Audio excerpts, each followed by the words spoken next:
Look, I can't help but think that now might be a good time for a little fire and ice. These Oh, do not know. there's never a good time for fire and ice. What happens when you mix fire and ice? Warm water, baby. It's bubbling, baby. Warm water. Warm water.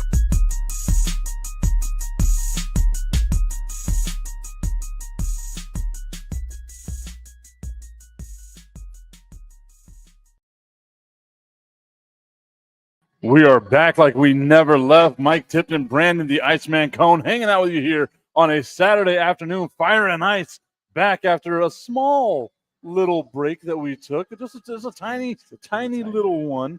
But Brandon, I'm glad to be back here with you. You are looking amazing. You celebrated your birthday. You got yourself a brand new hoodie. Yeah. Oh my God, that was loud. Sorry. Yes, I got my Dallas Cowboys hoodie. I wear it with disdain, but yes, I'm very happy to have this and celebrate 47 years now. Unbelievable. And I missed you. I forgot what you looked like. And we got our guy Daver hanging out with us as well. We love Daver. Just think, because of the World Series, this is one Fire and Ice where you won't have to complain about the Cowboys. No, it's gonna happen. It'll happen. It's been a while since we've been able to complain about the Dallas Cowboys, so we got to make sure that we do get our complaints about the Dallas Cowboys in as soon as we are able to get it done. But Brandon, Daver mentioned it. It is the World Series. The World Series is upon us. We have the Dodgers and the Toronto Blue Jays in a Game 7 that I don't think a lot of people thought was going to happen, especially because of how the Dodgers were just steamrolling everybody in the first rounds of the playoffs. Now the Dodgers are in the World Series. Toronto, the same thing. They had a pretty easy path getting past the Yankees, then getting to the World Series, getting past Seattle in a great series in Seattle. And now they finally force a Game 7. This has been like everything you want out of a baseball series, you're getting out of this series. It's been a ton of fun to watch. What have been your thoughts on the World Series so far? Well, I think it's been very intriguing, to say the least. I mean, I feel that at the very beginning of the series, it looked as though Toronto, surprisingly, was going to take it, obviously. And then all of a sudden, the Dodgers take care of business, winning 2 of 3 at home. I feel that they've both been 2 evenly matched teams. You can't certainly take anything away from what the Blue Jays have been able to accomplish. I mean, this is the first time they've been relevant in over 30 years in the respect of getting as far as they have. I mean, tonight's going to be a very interesting game. I mean, anytime you're going to start Ohtani, it gives you an opportunity to take care of business. And I mean, last night's game, boy, did they have some ideal hitting. And certainly, in the end, 3-1, I mean, to me, they asserted their dominance. Is showing that, not so fast. And it's not, you're not going to take the championship at home just so fast and just that fast. So I think that tonight is going to be a close game. And I don't feel we could have asked for a better World Series at Game 7. I mean, when's the last time we've seen a Game 7? And I was about to say, and in this World Series, what was it, Game 3, where we go 18 innings, right? Like just all the bullpen being used. It was, you basically got, we've already had a 7th game of baseball. That was yesterday. We're getting our 8th game of baseball happening now with the Toronto Blue Jays and the LA Dodgers. But Shohei Ohtani, to me, I know he's getting a ton of credit for how amazing he has been. And again, we're looking at modern day Babe Ruth, probably better than what Babe Ruth, and that's sacrilege for me being a Yankees fan, right? But what I am going to say is that he's been good sometimes, and he's been non-existent other times. Which is kind of not what you want from a guy who's more than likely going to be the World Series MVP if the Dodgers win. And Ohtani faces a greater challenge because he's doing both pitching and hitting at the same time, where even the Bambino at most did both for only a year, but most of his time he spent doing either one or the other. Yeah, and that's the thing that a lot of people need to remember is yes, Babe Ruth played, 21 seasons or something like that? Yeah, a long time. The first 4 seasons, he was that guy, pitching and batting. And then the rest of it was I can just hit home runs and no one's going to stop me from hitting home runs. Yeah, exactly. And I'm just going to do this, right? And that's what made Babe Ruth the guy that, the legend that we remember about Babe Ruth. Ohtani's been doing this now for 6-7 years? Approximately, and it's been at the most elite level that you can possibly do it at. What was one of the playoff games? I know it was in the NLCS. We had 10 strikeouts and 3 home runs. But he had 10 strikeouts as a pitcher and then hit 3 home runs. I mean, that's insane. That's insane. And that's the best thing about the DH, right? I mean, the guy gets to hit and all that in the AL. But I mean, yeah, he is a generational player of today, and I truly feel that the Dodgers. It's funny. It's interesting. You don't often say this, right? You don't often say that the road team has the edge. But since Ohtani's going tonight, the road team has the edge, believe it or not, even in hostile environment of Canada A. I was about to say it's the Dodgers, that offense, the pitching, it translates. Think about like the wealth that the Dodgers have, like how envious everyone has to be of them, of the fact that you can just put a guy like Sasaki, who's a great starting pitcher, who would be like a second or third best pitcher on any rotation. Just relegate him to the bullpen, and he can just close a game out for you whenever you need a guy who can just come in and throw 100 miles an hour anytime that he wants to. Just that damn good. Like the Dodgers are – it's weird to see this because we see it a lot in basketball. We see it a lot in hockey. Not so much football, never in baseball. The Dodgers are built specifically to get to the playoffs and then absolutely dominate the playoffs. They don't care if they win the division. They don't care if they're a wild card team. They are going to get there, and then they are going to dominate. And then you look on the flip side of that of what Toronto is. Toronto's just a team of destiny, it feels like, man. Like they feel like everyone would have thought with how hot Seattle was, with Seattle being the team that I think everyone had that little bit of like, man, I kind of want them to win, right? Sure. They've never even made it to a World Series, make it to the World Series, get there and win. Toronto just said, F y'all, gave everyone a middle finger, dominated that ALCS, comes in here, and everyone thinks they're going to get dominated by Toronto, force themselves a Game 7. It's been fun. It's been a ton of fun. I want to get to some of the comments that we have right here, though. Ashley Candelaria saying, yo, it's good to see y'all. Tommy Canazza saying, welcome back, fellas. It's been a while. It's been a while. It's been a while. Augustine saying, what the hell? Who are these two people that I'm seeing on my phone? And then saying, Montreal, win, please. Yeah, champ is Canadian, best player is Japanese. Trump will love this. That's the other comment that he had said right there. It's the BH. I mean, it's not Montreal, it's Toronto. You got to put some respect on the Blue Jays. But like Brandon said, 30 years plus. Because it was, what, 1992 the last time they won? 93, actually. There you go. Joe Carter's great home run against the Phillies. 32 years. Yeah, it's been a minute. I mean, and like I said, they've had some decent seasons, but they haven't been extremely relevant. They've been, that team in the AL East that is, it's like, okay, it's the Blue Jays. Wonderful. I mean, there's the Yankees, there's the Red Sox, there's the Rays, and then there's the Blue Jays. So, I mean, what a season. What a season for them. I hate all of this World Series. Like, I've been hate watching the World Series, right? Because I can't stand that the Dodgers are doing a better job of being the Yankees than the Yankees are. This is like specifically just the Yankees territory that I'm used to them occupying, right? I don't like the Dodgers going out here and outspending the Yankees. So I hate seeing them in the World Series. And then the team that knocked the Yankees out of the playoffs and the Toronto Blue Jays are in the damn World Series. Yes. And we were supposed to get, and I say it because I'm a spoiled-ass Yankees fan, we were supposed to get Vladimir Guerrero Jr., and then they locked him up for 15 years. So now I'm just like, now it's not going to happen for the Yankees. Yeah, I am not used to the Yankees losing the offseason and losing the preseason. Now I know how, again, it took the Cubs, 108 years, 116 years to win a World Series? Yes. It's been 15 for me as a Yankees fan, and I know exactly how those lifelong Cubs fans felt. Well, I mean, I guess, you have seen many in your life. And 15 years with the Yankees is like 15 times 7 in dog years. There you go. Yes, Daver's got it. He's with me. I mean, I guess I could sympathize with you, but I mean, the White Sox, at least I saw them win one the last 100 years. Hey, look, they won one. I've only seen the Yankees win 5 World Series. 5. Sorry. In my lifetime. Forgot how old you were. Yes. So that Poor translates guy. to seeing them win a World Series once every 8 years. You going to be all right? It's been 15. I mean, you going to be all right that they choked last year and, to the Dodgers? And, I'm just saying. Well, we're going to bring that up. We're going to bring that up, right? Hey, at least you make the playoffs every freaking year. Be happy you do that. I can't even tell you the last time the White Sox made the postseason. Tommy brings it up here, too, saying, look, we're Cowboys fans. You should be used to this by now. And I am, right? And I was thinking about this.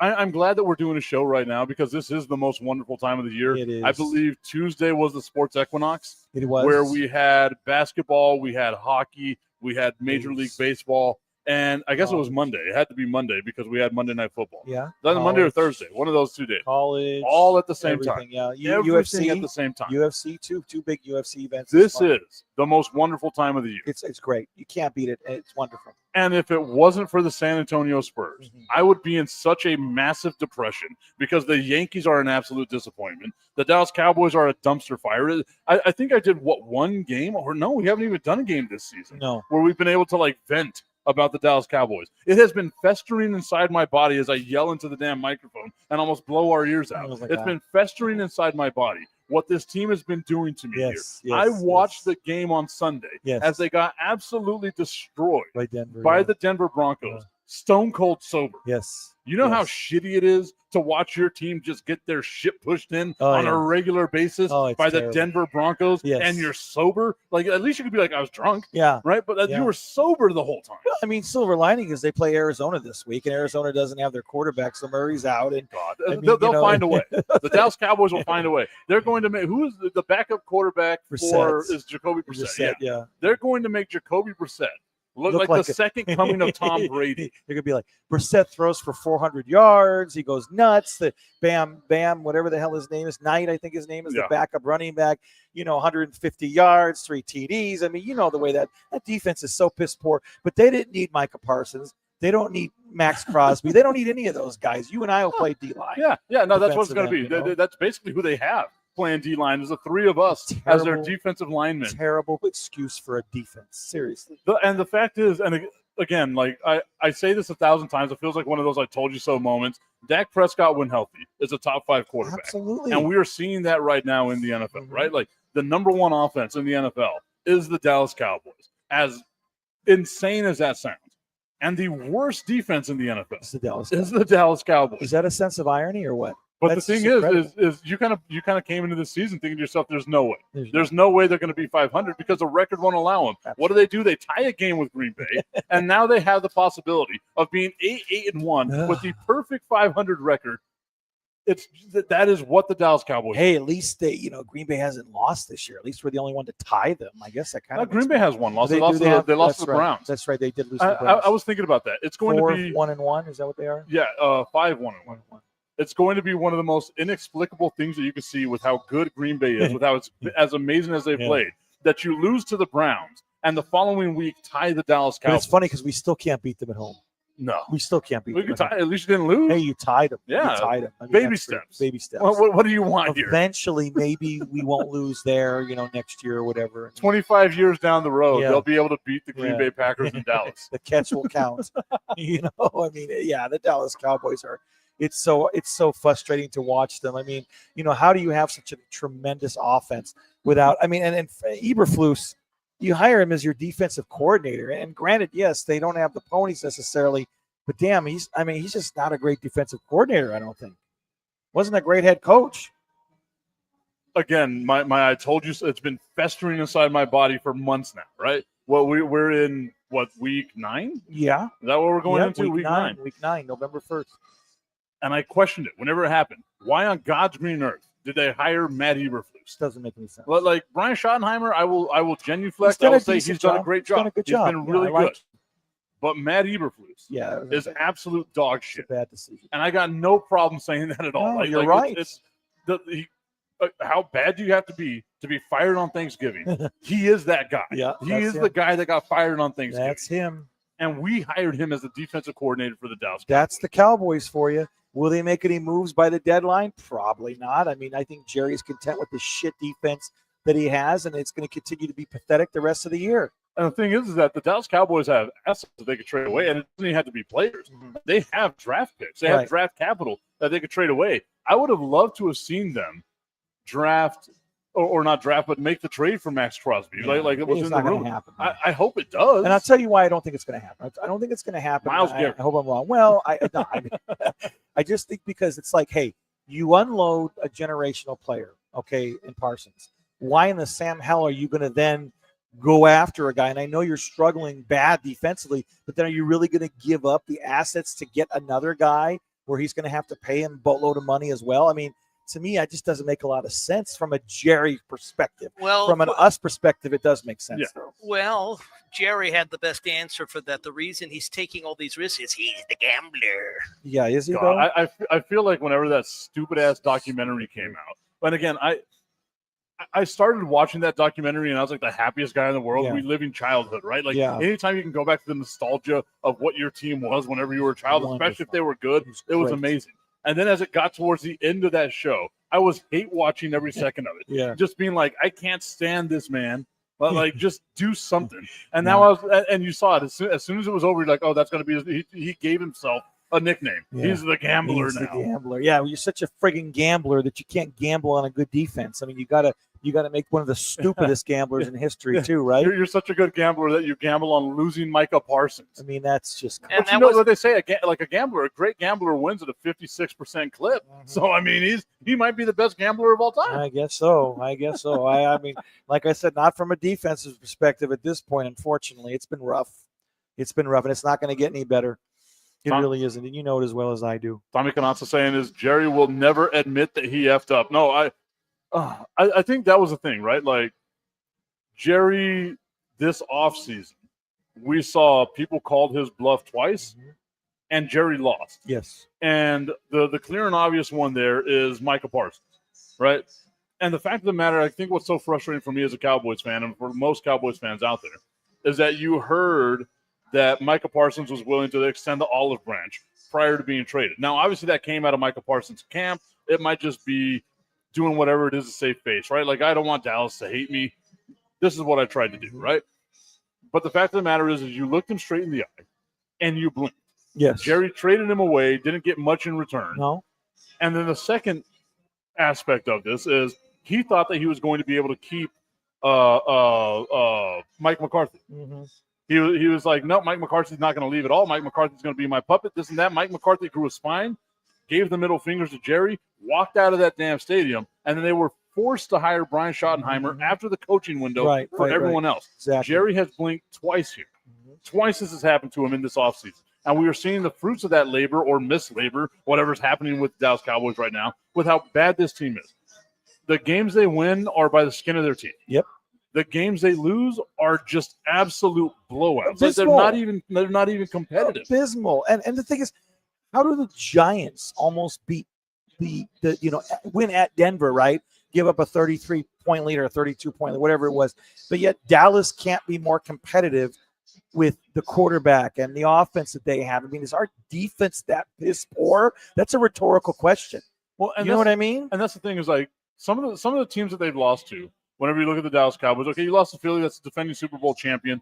They've got 2 losses on the season. They're 6-2, right? They're a really good team. Denver has a really good team. Denver gets us to sit there smiling, laughing at us because our team is dog shit. His team isn't, right?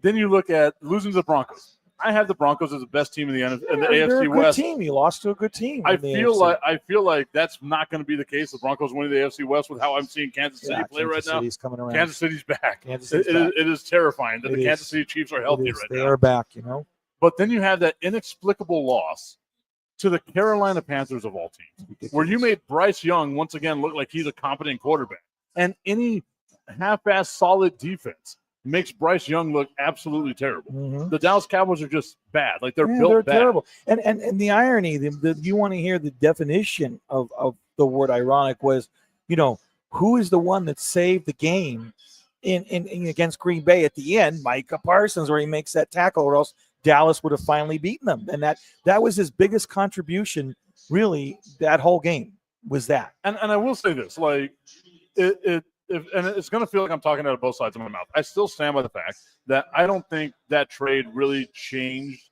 the trajectory of either team. I still feel like Green Bay is the second or third best team in that division. They're still a really good team. And I feel like the Dallas Cowboys are still the second or third best team in the division, right? Like Michael Parsons didn't trade anything here. The one win that I will take as a Dallas Cowboys fan is the fact that Michael Parsons isn't playing that great. Like, I know he's got 6 sacks, 7 sacks, whatever it may be.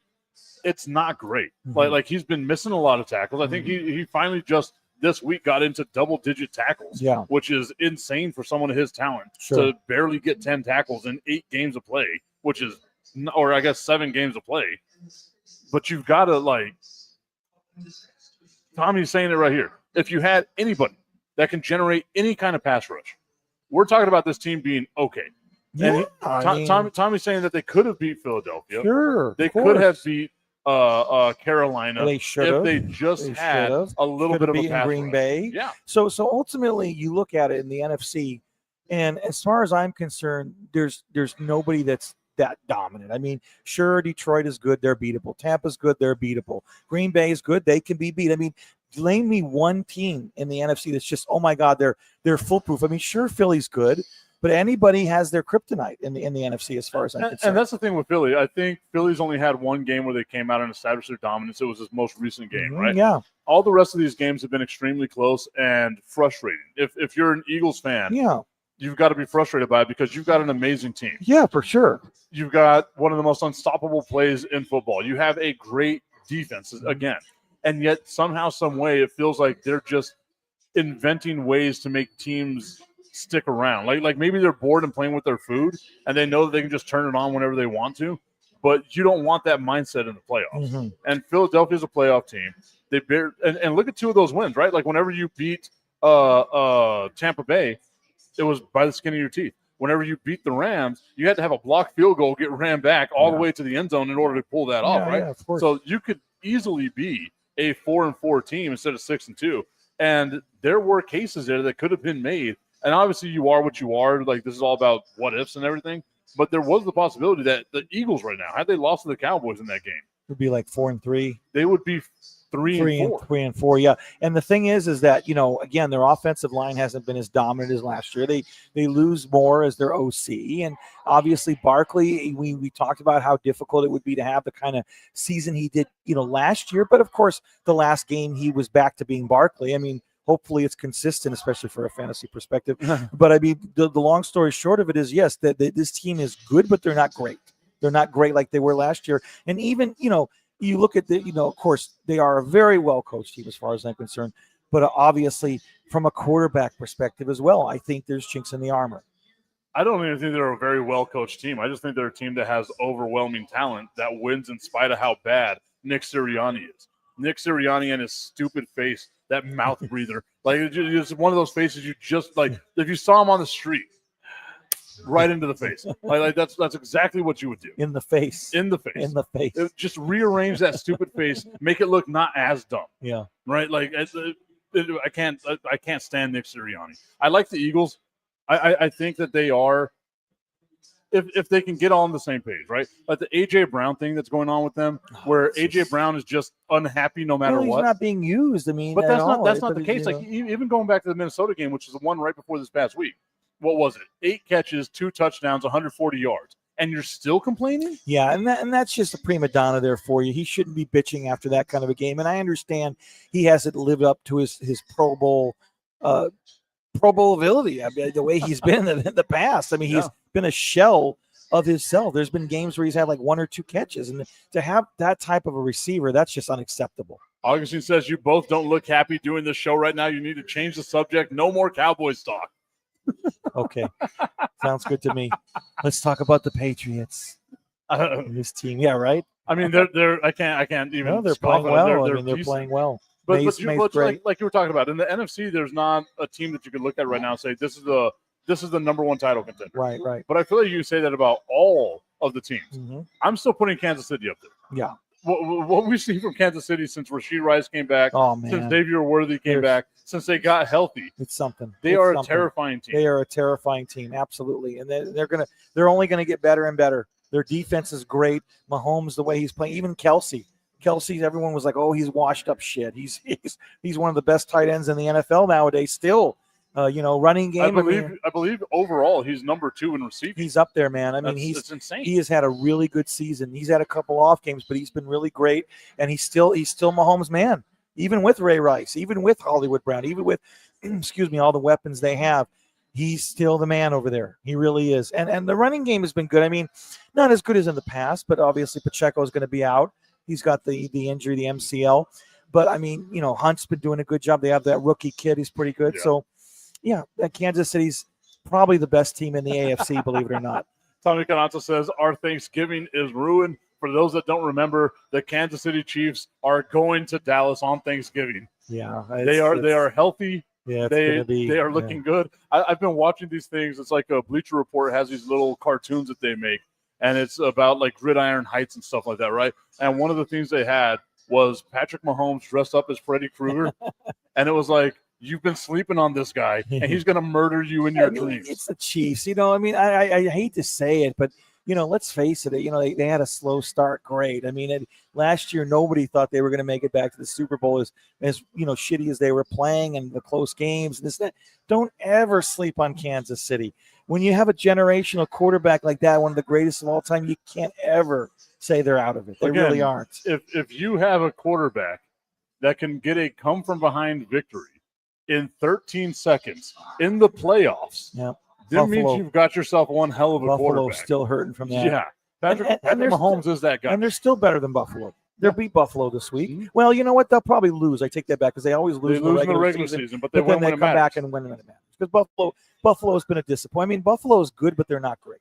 They're also good, but not great. And again, like that's what I feel like the whole NFL is right now. The fact that the Dallas Cowboys are in second place of their division, right, shows you how much parity there is, really in the NFL right now. Baltimore is a massive disappointment. Well, they've won 2 in a row, and Jackson played great against a horrible team. But I was about to say that was a Miami Dolphins. Look, I get it. I mean, but the point is that he's back, and when you have him playing well, and Andrews is playing well, and Henry's back, to me, that team could make a run. They're not out of it yet. Let's not throw in the flag yet. But that's the thing, right? Like, but they've been underachievers. Yes. We can look at Buffalo, we can look at Baltimore, and we say to them, "You've got a lot to prove." Right, they probably have more to prove than any of the other teams in the NFL right now, because we have crowned them champions or championship contenders. Sure. The last 5 seasons? Yeah, and they've just completely disappointed. But every single person out there, unless you're the most diehard Buffalo Bills fan or the most diehard Baltimore Ravens fan, you are going to look at the Kansas City Chiefs, and you're going to see that team match up with either Buffalo or Baltimore in the playoffs, and you will say to yourself, they're going to take care of the Kansas City Chiefs are going to do what the Kansas City Chiefs are going to do. Now, how good is Indianapolis? I mean, look, Danny Dimes is playing MVP caliber football. It could be a fluke. I mean, look, one thing's not a fluke is Jonathan Taylor. Taylor's back to his 2021 form, I think it is. Yeah. He's the best running back in the NFL by far, and their line is great. Their defense is solid. That team goes with Danny Dimes, though. If he keeps playing well, that team's going to go really, really far. We'll see. Because it's still Danny Dimes. You know what I mean? Destiny saying on Thanksgiving, luckily we can drink and sleep from all the food. We can sleep through the beating and wake up when it's over. When it comes to the Dallas Cowboys. Not wrong there. I'll tell you. I wish I could do that. Like I will be as exhausted as possible, and I will still hate watching every single second of the Dallas Cowboys game, thinking to myself, I got to see something, right? Like, I got to see one little thing that I can be happy with. I was watching that game against Denver. I was like, man, Javonte Williams, really damn good. 2 touchdowns. The rest of the team can't play, but, I mean, their defense is terrible. At the end of the game, I was like, man, that connection that Jalen Tolbert and Joe Mixon have, that's awesome. Great. It's great. Yeah, it's a defense. Joe Milton, not Joe Mixon. Yeah, they can't stop anything, and it's doesn't matter how good your offense is. I mean, it doesn't matter how great the offense is. Defense wins championships. Defense wins Bingo. championships, Oh, David over there, the Philadelphia guy. Bingo. He hit us right on the head with that. He's got literally nothing else to say. Like, he won the entire argument. Bad wrong. Look what Philadelphia's defense did to Mahomes last year. Look what Philadelphia's defense did to Brady several years ago. Those are the teams that win the Super Bowl. You can pressure the quarterback. You can make any quarterback look like shit, and you'll win the game. It's as simple as that, really. Dak Prescott not looking like shit. A lot of other quarterbacks out there not looking bad either. No. As we're getting through, I don't have the standings here for me, but I want to get the standings up in just a second. As we're looking through the season right now, the Indianapolis Colts have to be the team that's the most surprising, right? No one could have expected this. No, absolutely not. No, nobody in their right mind. I mean, you feel they play in a terrible division. And the Colts are who we thought they were. And, they're bringing in, Daniel Jones, who couldn't do anything with New York. And he was a disappointment. Sure, he had his glimmer of brilliance. But, I mean, look, you don't think that he's going to come in here and take care of it. But, again, a quarterback sometimes is only good as his O-line, the weapons he has, and, of course, the systems that he's in. And right now this is a great system for him. And, I mean, I think Indy's for real. I think Indy's tough.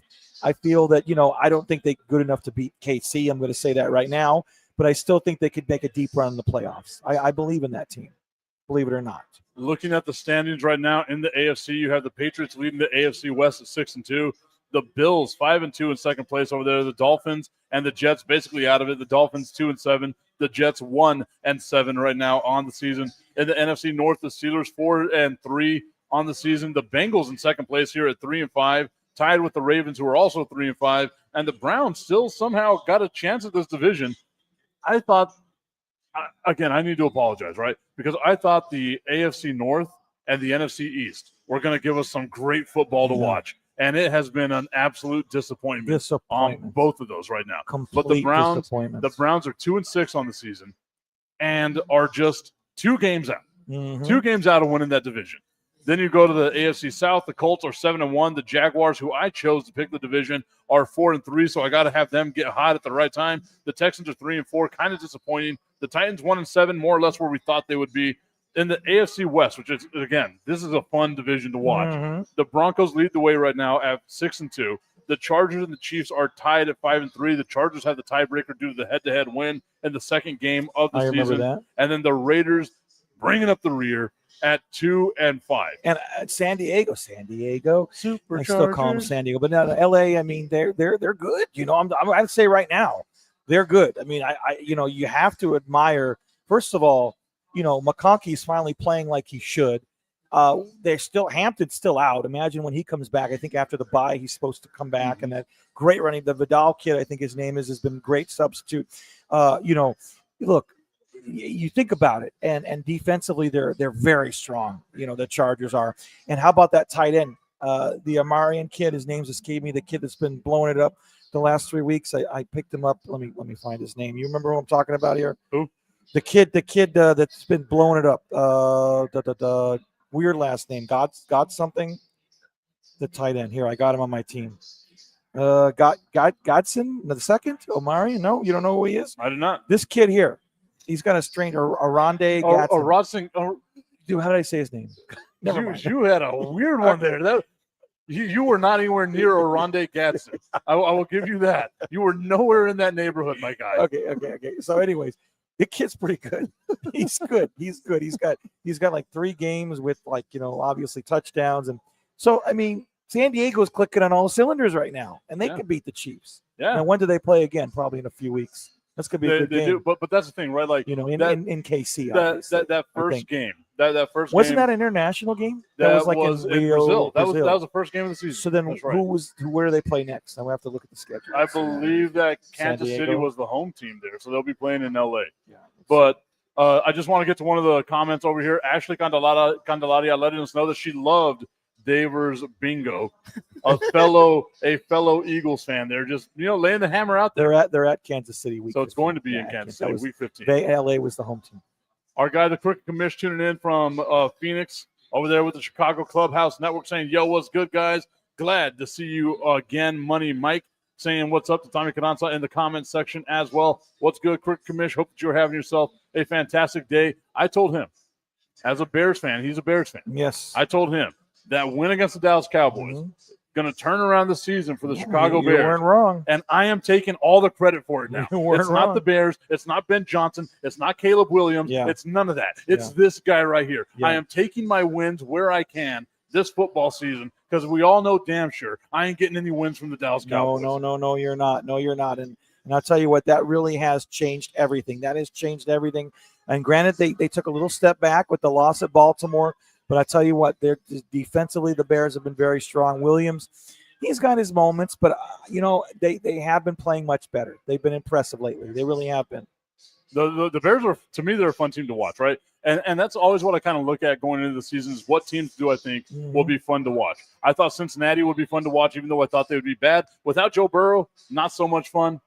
With Joe Flacco, though, a lot of fun. A lot of fun. The fact that they lost that game. It was to the Jets, right? They lost that. You scored 38 points. Yeah. If you can get a 9,000-year-old Joe Flacco to lead you to 38 points. Yeah. Your defense needs to find an effing way to win that damn game. Dude, I tell you what, I love Joe Flacco. Oh, He's yeah. amazing. He's the ageless wonder. It's amazing. You give that guy a decent team, and he's incredible, and he's going to keep, doing good things. And all of a sudden, from a fantasy perspective, just when you thought Chase was out, they bring him back in, right? Oh, yeah. And how about, from every player, T. Higgins to Brown, I mean, all those guys are now fantasy relevant again, all because of Skinny Joe, who, I mean, I tell you what, it looks like Burrow's going to come back, they say, around mid-December.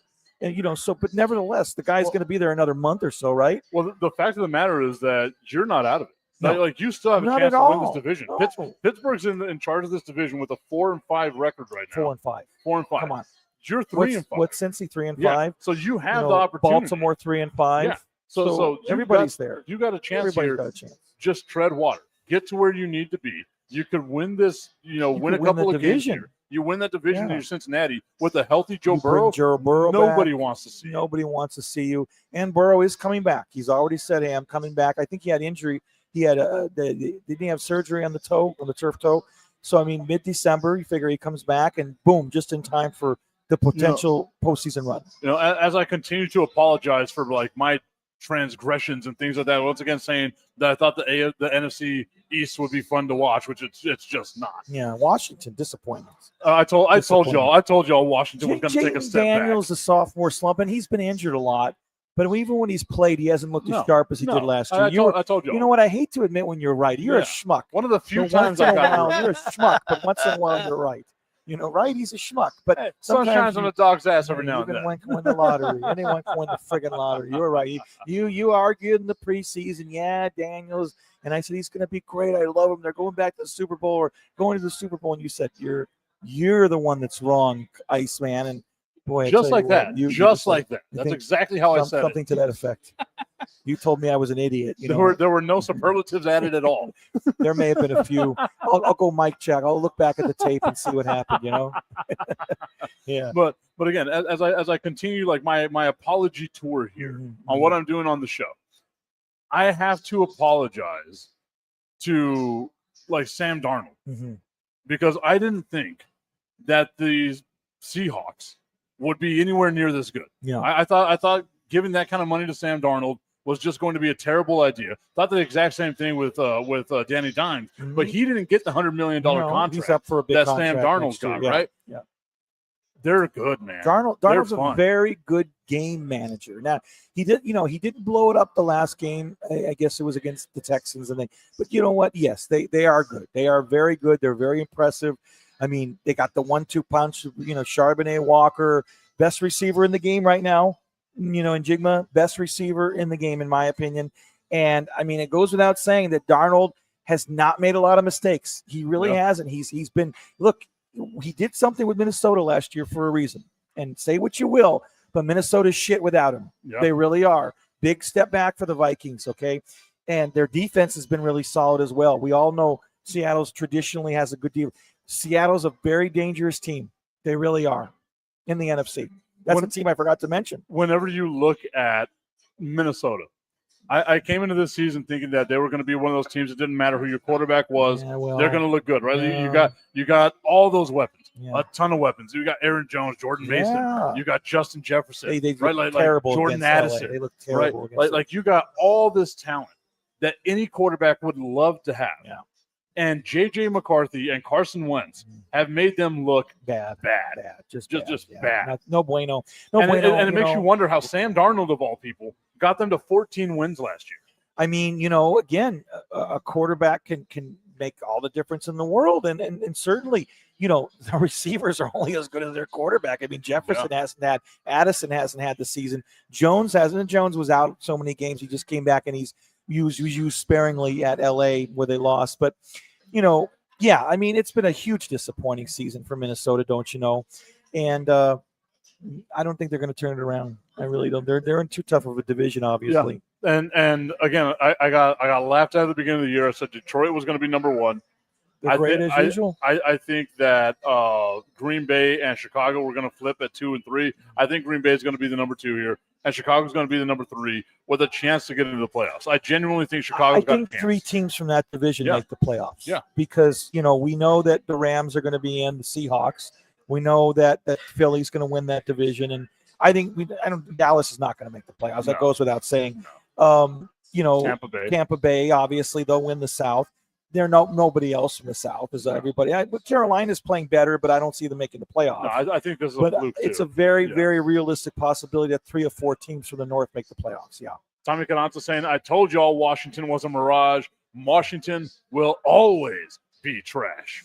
Well, they weren't trash last year, that's for sure. I was going to say, but again, the sun shines on the dog's ass every now and then. Anyone can win the lottery. There you go.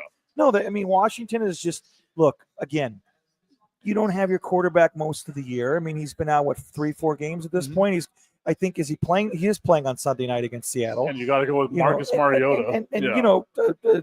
Their receiver, has been hurt. His name just gave me Terry. When he plays, he's damn good. You saw what he did last week, but he's been out, 4 or 5 games with that quad injury. And I think he may be out again this week. The guy can't stay freaking healthy. And Debo's been hurt. Been hurt. Like Bill hasn't been what we thought Bill was going to be at running back, and so they haven't gotten it going this year. They haven't gotten it going. But they still have some parts. Again, you got the Krosky Bill, I call him Bill, great name for the kid. He's still young, he's still his first year, whatever. He's bound to become better possibly. So and of course, they're losing when they had the injury at the beginning of the year. The running back, he went down. He's always going down, right? That hurt. Yeah. That hurt as well because he was like the mentor. Yeah. You know what I mean? And I like Austin Eckler to me last year was disappointing anyway. Yeah. I thought that he was going to have a bounce back season this year. No, I think Austin Eckler's done. Was it 1 or 2 games he played? I think it was 2. Was it 2 and then he tore his ACL? Yeah. I think he's done 2. I think his better years are behind him. Yeah. And Tommy Cananza saying to the Cricket Commish, sorry, Cricket Commish, but I see a late stretch collapse from the Chicago Bears. Going on to talk about the Washington Commanders. With or without their quarterback, they are garbage. Nothing to say there. It says, sorry, guys, I just want everyone to be miserable just like me. The Bears are interesting. I mean, they have a good defense. I mean, they was very disappointing the loss at Baltimore. They had a chance to win that game late. And again, Caleb Williams, sometimes he looks good, sometimes he looks terrible. So he's still trying to find his way as a quarterback. I mean, he's a good scrambler, but he's still inaccurate when he shouldn't be inaccurate. I mean, and he doesn't utilize. Part of the reason why Moore's had such a horrible season is because he's underused in that offense. And obviously Swift has been pretty good this year, but he's out this week. He's got a growing injury. The rookie, I can't pronounce his name, Monangi or something. Oh yeah, he's going to shine. I think he's going to have a good game. Like Cincinnati's allowing the most fantasy points to opposing running backs. So and who knows how long? How long is a guy out with a growing injury for? You tell me. Could be a few weeks. Who knows? Yeah, anywhere from 4 to 6 weeks. That's normally what it is. What's up with Saquon? He's got a growing injury. Is he going to be out a while, you think? More than likely. I drafted Saquon in one of my fantasy leagues. Ashley Condoladia is going to owe me some money.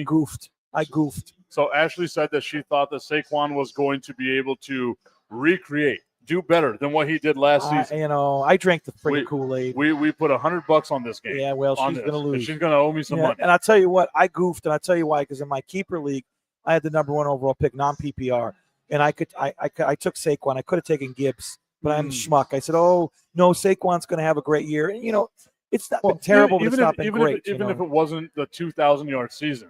You get 1,200 yards from Saquon, and that offense is always down in the red zone. And again, it's still mid-season, right? And he had a great game. We'll just see if he comes back from the injury, hopefully, because they have the bye, so he does have a couple weeks to rest.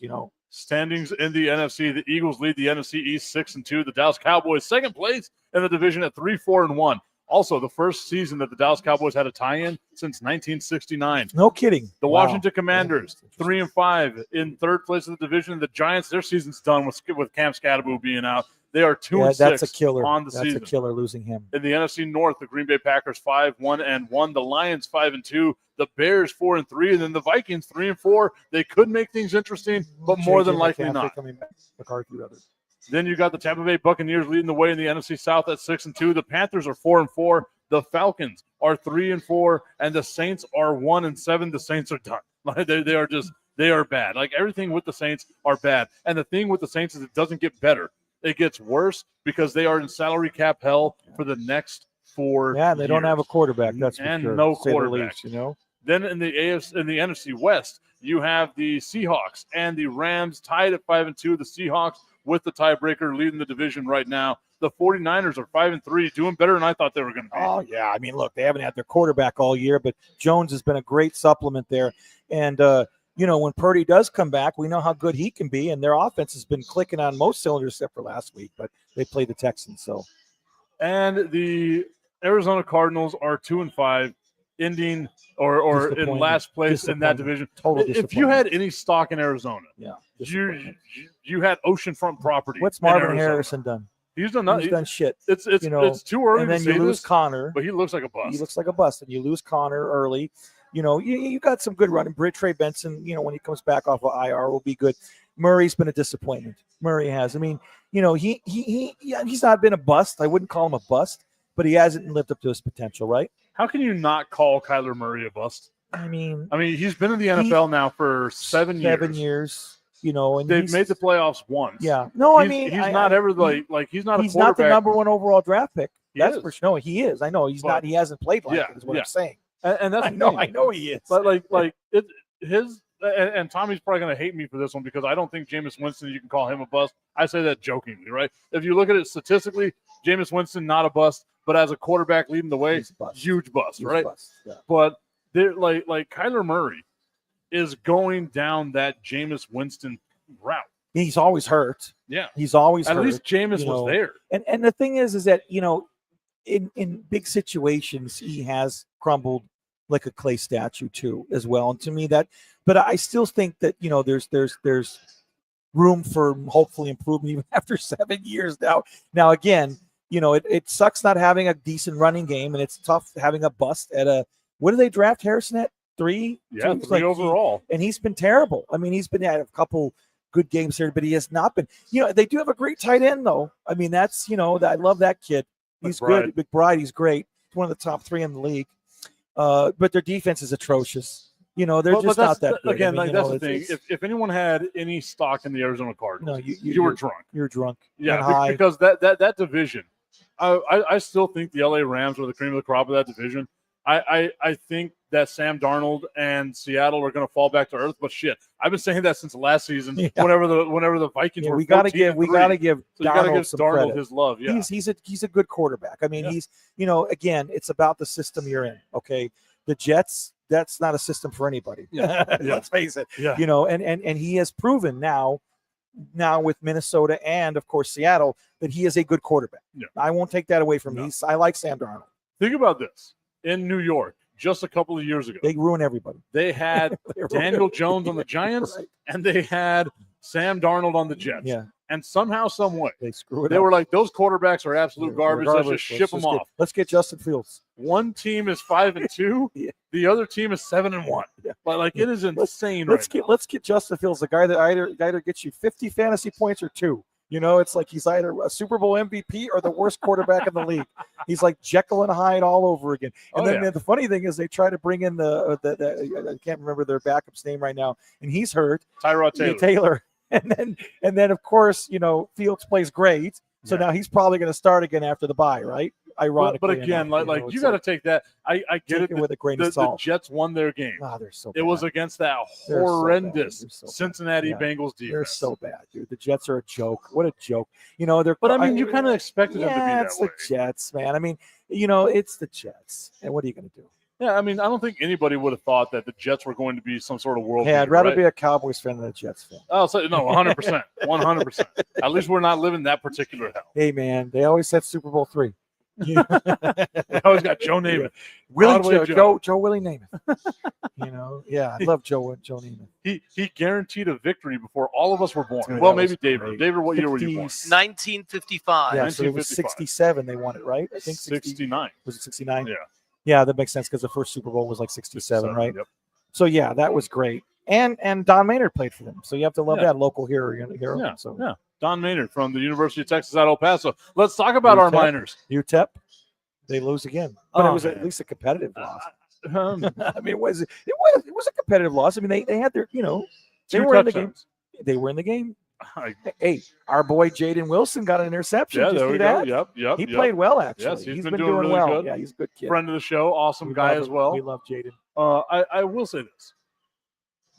I don't know how many times I've got to try to like beat it into people's heads. Over the last 114 years that UTEP has been playing football, they average 3 wins a season. Buddy, we're at 2 so far, and 3 is looking like it's going to be a hard one to get. Hey, the best news, folks, is though they're going to the Mountain West next year, and it ain't going to get any easier. I'm sorry to say that, because believe it or not, yes, the Mountain West ain't what it used to be, but believe it or not, the teams are better there than they are in CUSA. Yeah. So you could get your ass kicked a lot starting next year. And your only hope is that they have weekday games so that they have more TV exposure. Yeah, that's the one thing not I as will many say. as that you do have now. That's for sure. That's the one thing I will You ain't say. going to beat Wyoming probably. Though.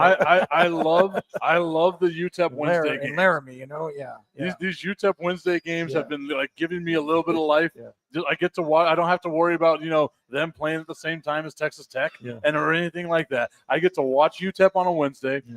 They're half-ass competitive on a Wednesday. Yep. No one wants to play the UTEP No Miners one wants to on play a Wednesday. on a Wednesday because they actually score points. But this team in general They're terrible. is They're just so bad. And someone had brought it up. It's just so bad. My mindset whenever it comes to head coaches. Yes. I'm not quick to fire people. Yeah, no. I don't know where I developed this reputation that I'm always quick to fire a coach. Yeah. I am not.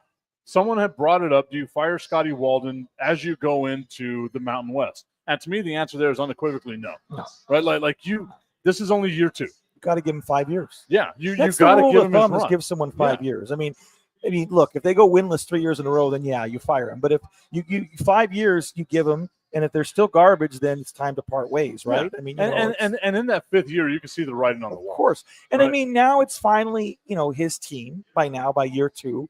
And if by year 3, and then, okay, you're going to argue year 3, well, they're in the Mountain West.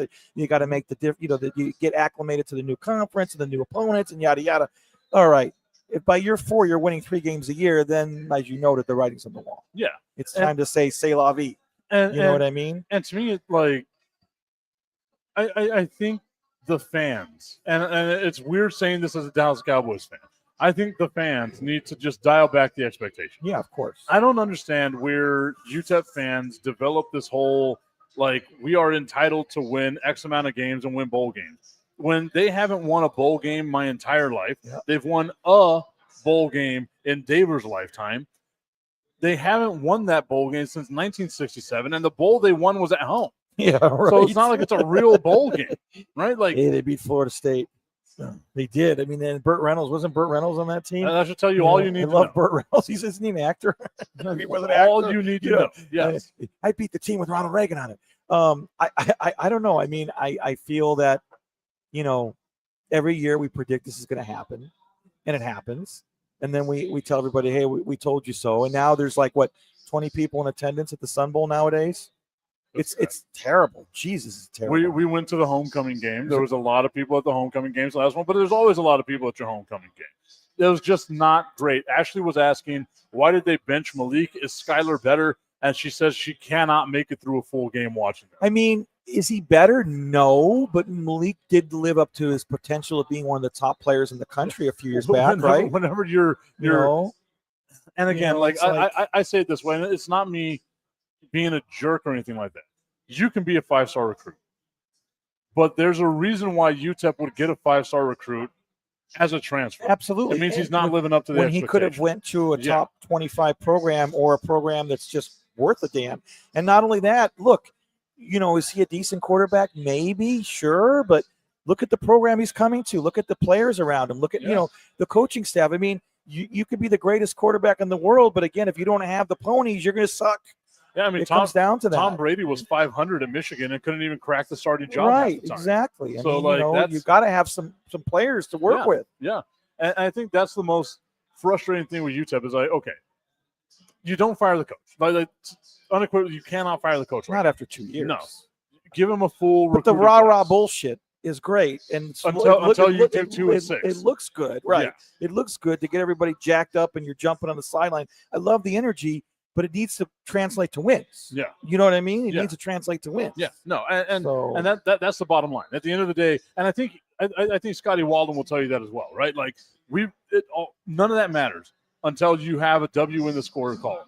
And for me, the Mountain West isn't going to be what it used to be. You're losing a lot of teams. There, Fresno State, Boise State, like all those teams they're going to leave. But it's still a step up in competition for the UTEP Miners. Yeah, we've been talking about it for 20 years. It's about time. Should have happened 20 years ago, but 20, you know, then it would have been worse. yeah, but it would have been worse They for were UTEP. competitive years ago when Mike Price was there, and even when Dana Dimmel was there and Kugler, he had a 1 year good year. I mean, at least they were competitive. You know what I mean? They haven't been competitive for what, a decade? Yeah. About, give or take? No, at least. Yeah. Oh wow, I was about. When's to say the last time they made a bowl game? Was it about 7 years ago? No, it was 20. It was in the 2020 season because they did that. Was weird, it 20? I think it was 20. So it was under. But it was that weird thing that they were It doing. was still under Dimmel. That was Dimmel. That was where they lost to New Mexico. Yeah. To Fresno State. Yeah, and then New Fresno Mexico State. Bowl. That was the game they should have won, but as usual, they Yeah, they lost. UTEP'd it. Yeah. Yeah, that was a good game. I remember that. It was. It was a good chance. They had their opportunity to do it. But again, like you have to look at that. The bowl games that UTEP makes are the outliers. That's why I have always been a proponent of them just being an independent. Schedule cupcakes, 6 cupcakes make a lot that of you money. should beat, Make a lot of money, and then schedule your where we're going to get our ass kicked games.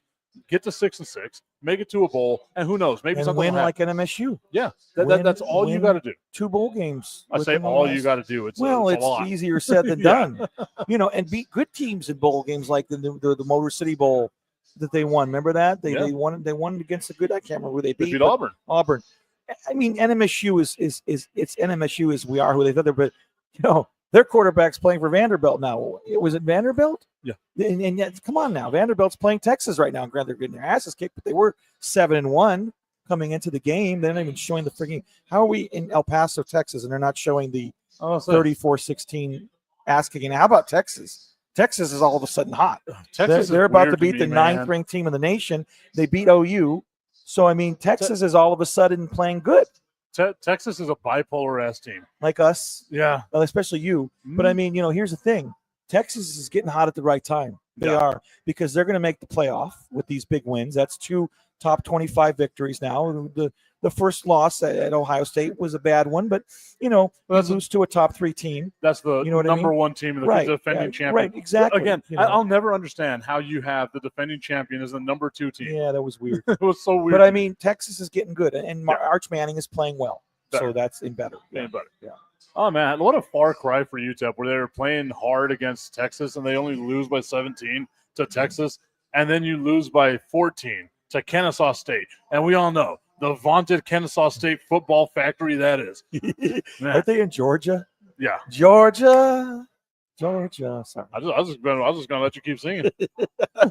Sorry. You know how I like to sing. The songbird of our generation, ladies and gentlemen. My little birdie. Little birdie. With the sesame seeds. Brandon, tell them about the specials. Oh, God. The ultimate sampler. Tip and I are about to get it. You choose 4. It was a great deal. It really is. And then also we have the pick 6. Some This are is a saying good grease here. You get 2 entrees. You get 2 sides, 2 drinks for $19.99. That's a hell of a deal, too. And then also you have $5 Bud Lights, $4 Wild Herd. And I know they have appetizer specials Monday through Friday during happy hour. And their haps are really good. yes. They really are. Coming out here, Buffalo Wild Wings, 655 Sunland Park Drive on the west side of El Paso. It's always a fun time whenever we come out here. Shout out to Mike and the crew for always taking care of us. Ladies and gentlemen, enjoy your Saturday. Come on out to Southwest University Park. See your boys. Support me. Damn it, that's what you got to help me out a little bit. Go out, check out the El Paso Locomotive as they have a playoff game hosting the Phoenix Rising. Playoffs today. Phoenix coming into town. Let's get that big W for the El Paso Locomotive. You see me wearing my new locomotive hat. You look handsome. That hat makes you look good. No, it doesn't. Nothing makes me look No, good. not at all. I Nothing agree. at all. We'll Except see you more guys. food. We'll see you next week. Will we? Yeah, I hope so.